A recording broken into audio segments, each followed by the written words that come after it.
Si on veut voir Saint-Pierre, il faut qu'on avance un peu encore. On y est presque.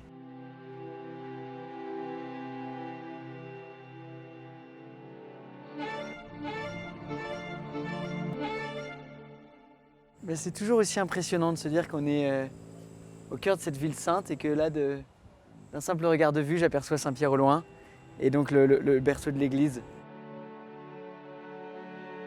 Je suis arrivé en septembre 2021, j'ai été envoyé par mon évêque, comme c'est le cas pour chacun de nous ici. C'était une grande surprise.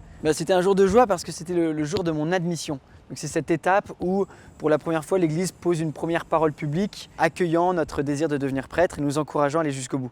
Et c'était dans la même joie de cette célébration, donc il y avait des paroissiens, ma famille, que l'évêque a annoncé comme ça à l'homélie, voilà, et en plus tu pars à Rome. Donc ça a ajouté de la joie à la joie. Après, on pense aux modalités un peu pratiques qui nous attendent, et puis aussi une inconnue totale. C'est-à-dire, en fait, qu'est-ce qui m'attend, je ne sais pas, mais je fais confiance.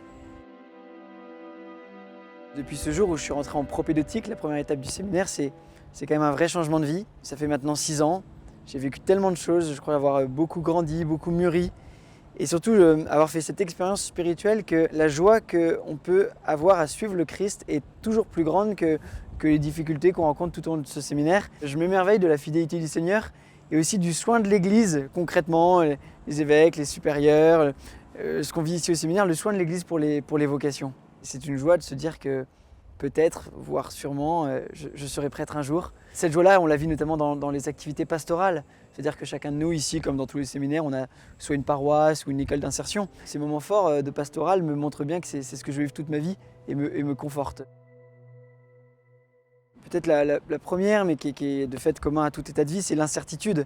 C'est-à-dire que je me prépare à donner ma vie, mais comment ça va s'exercer, dans quelles modalités pratiques, je ne le sais pas. Et je vois bien que même les personnes autour de moi ne le savent pas non plus. Notre église s'appauvrit, les structures se font un peu différentes.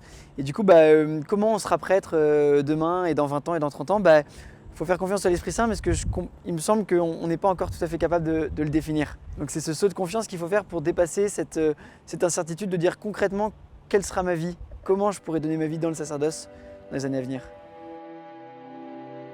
Le temps dira, moi j'espère de tout mon cœur que je serai fidèle et je sais que je pourrai aussi toujours compter sur la miséricorde de Dieu. Je crois qu'avoir un père spirituel, des bons amis, une famille qui est derrière nous, il y a des gens sur qui je compte et je crois qu'ils pourront m'aider à rester fidèle à ce choix que je m'apprête à faire.